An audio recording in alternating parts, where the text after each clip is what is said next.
죄송합니다. 유상범 의원님이십니다.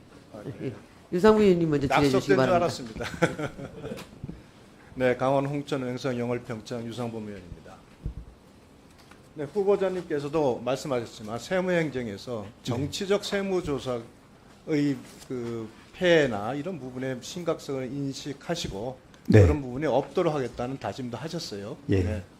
그러나 아시다시피 지금 최초로 국회의원이 국세청장이 되는 이런 사례를 만드셨습니다. 그리고 일단 또 정당 활동을 경험을 하셨고 그러다 네. 보니까 국민들 입장에서 보면 이렇게 민주당 국회의원이 됐던 사람이 국세청장이 되면 과연 그것이 제대로 그 정치적 중립성이나 독립성을 유지할 수 있느냐 하는 의문을 가질 수밖에 없어요. 예. 또 그런 부분이 있다는 것도 공감하시죠? 예, 공감합니다. 그래서 뭐 이와 관련돼서는 국민의 의혹을 풀어야 된다는 생각을 좀 하면서 몇 가지 질문을 하겠습니다. 우리 후보자는 2024년 2월 16일 날 보니까 민주당의 인재 영입으로 들어오셨어요. 그죠? 예. 그리고 3월 18일에 비례대표로 확정이 되셨습니다. 예. 그럼 민주당은 언제 입당하셨습니까? 그해 2024년 초에 입당하셨습니까?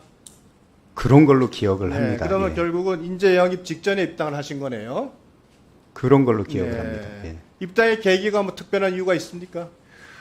아마 그 조세 전문가로서 그 여러 네, 그런 분들을 부분에 통해서 추천이 됐다고 추천이 들었습니다. 됐다. 예. 근데 제가 파악한 바로는 지금 이재명 대통령의 공직선거법 위반, 위증교사 쌍방울 대북송금 사건을 그 변호했고 최근에는 그 헌법재판관 후보로 유력하게 거론됐던 이승엽 변호사가 계십니다. 예. 네, 이분이 개별적으로 인척관계라는 확인이 됐어요. 어떤 관계신가요? 예, 처남입니다. 그러면 두 분이 천안 매부지간이신가요? 예. 그럼 이승엽 변호사가 그 어떤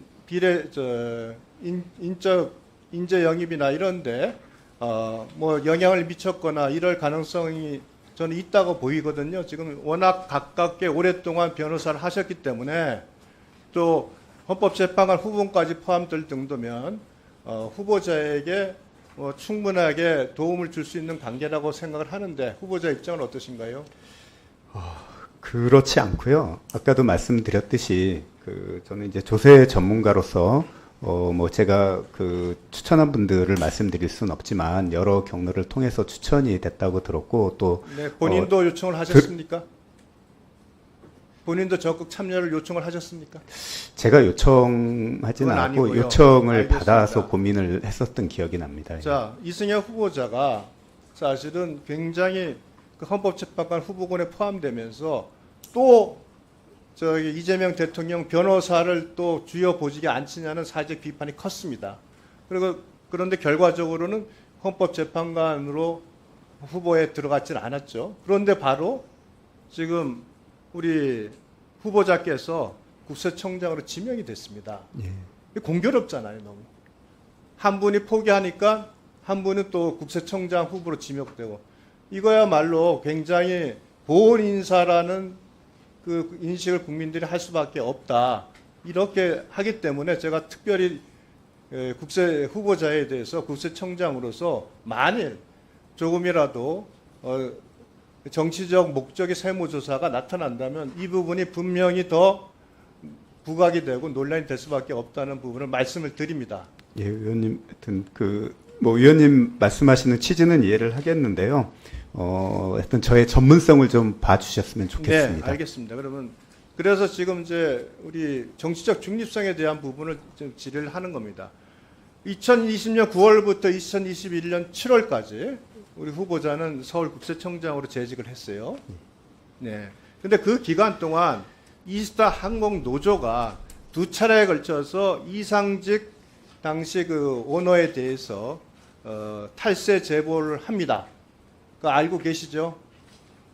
보시면 이렇게까지 4월 28일 날 국세청 앞 기자회견도 하셨고 이 내용 다 기억나십니까? 예, 이 부분은 제가 기억하지 못하고 있습니다. 못합니까? 예. 2020년 7월 30일, 2021년 4월 28일 직결 간격으로 두 번이나 제보를 합니다. 예. 그 기간에 서울청장을 계셨고요. 예. 이상직 그 전 국회의원은 결국 2023년 4월에 대법원에서 수백억 원대의 횡령 배임죄 유죄 확정을 받습니다.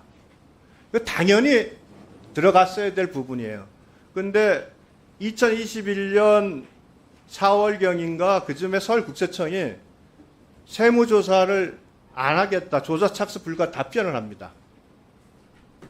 넘겨보세요. 국세기원법 제4호에 보면 81조 6 사망 4호에 보면 신고 내용의 탄류나 오류의 혐의를 인정할 명백한 자료가 없다. 그러면서 거부를 합니다.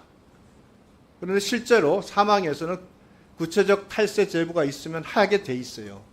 이 거부를 직원이 개인적으로 판단했을까요? 서울청장의 적어도 결정이 있어야 되지 않겠습니까? 아니, 더 나아가서는 국세청장의 결정까지도 필요하다고 보이는데, 이 세무조사를 조사 착수 불가라고 결정하신 이유가 뭡니까? 기본적으로 탈세 제보가 많은 탈세 제보 업무가 접수가 되고 있고요. 그 업무를 이제 처리하는 부서가 있습니다. 그래서 그 탈세 제보에 대해서는 자, 처리 기준이 명백. 네, 좋습니다. 근데 말씀드리잖아요. 이미 대법원에서 수백억 원대 횡령 배임죄로 유죄 판결이 날 정도의 사람이고 실제로 수사가 진행 중이었습니다. 근데 서울청장 재직 중에 이것을 조사 착수 불가 답변을 하세요. 조사를 안 한 거예요. 대법원에서 유죄 판결이 난 큰 사건을. 자, 이 결정을 누가 하셨어요? 당시 청장으로 결정하지 않았어요? 아니요, 그런 적은 없고요. 기본적으로 말씀드렸듯이 중요한 게 그겁니다. 예, 탈세 제보에 대해서 처리를 어떻게 하느냐는 사실은 제가 볼 때 업무 메커니즘상 실무자가 가장 중요한 결정권을 가지고 있다고 생각이 좋은데, 되고요. 그러면 국세청 직원이 옆에 배석해 있는데 이 당시에 결정할 때 결정 주체가 누구인지 자료 낼 수 있습니까? 이런 사건을 실무자가 그냥 워낙 큰 사건이었습니다. 이 한국 문제는. 그거를 실무자 결정을 청장은 몰랐습니까? 아마 이 탈세 제보의 그 최종 처리의 결재권자가 누구인지 아마 그 통상적인 업무를 보시면은 그걸로 유추를 해서 보시면 맞을 것 같습니다. 예. 문서 결재는 예. 그 안에 발생일 수 있어요. 그러나 이 중요한 사건을 최소한 서울청장까지 보고 안 하고 그냥 뭉갠다? 이거 있을 수 있어요? 그렇지 못하죠. 이걸 전혀 모른다고 말씀하시니까 납득을 못하는 겁니다. 예, 수고하셨습니다. 후보자님, 예. 그 이스타 항공 노조 사건은 아주 대한민국이 떠들썩한 사건이고 노조원들의 피눈물을 짜낸 사건이기도 했습니다. 예. 그때 그 당시에 탈세 제보를 했음에도 불구하고 세무조사 착수 불가를 했다라고 한다면 이건 엄청난 사건입니다. 이와 관련돼서 유상범 의원님께서 지적하신 자료를 누가 여기에 대해서 결정을 내리는지에 대해서는 오후 3시 이후까지 오후 3시까지 그 자료를 제출해 줄 수 있습니까? 이건 굉장히 중요한 자료입니다. 예, 확인해 보겠습니다. 확인해서 제출해 주시기 바랍니다. 아니 위원장님. 네. 아니 저 이스타 항공 세무조사 문제가 임광현 후보하고 무슨 상관이 있습니까? 상관이 뭐 있는지 없는지 나중에 보면 알 거 아닙니까? 없을 수도 있고 그걸 좀 확인해 보자는 겁니다. 아니 그것을 임광현 후보님이 서울청장이었기 때문에 그걸 한번 보자는 거고 아무 문제 없으면 내시면 되는 거예요. 발끈하실 필요 없어요. 자, 다음은 발끈하는 게 아니고요.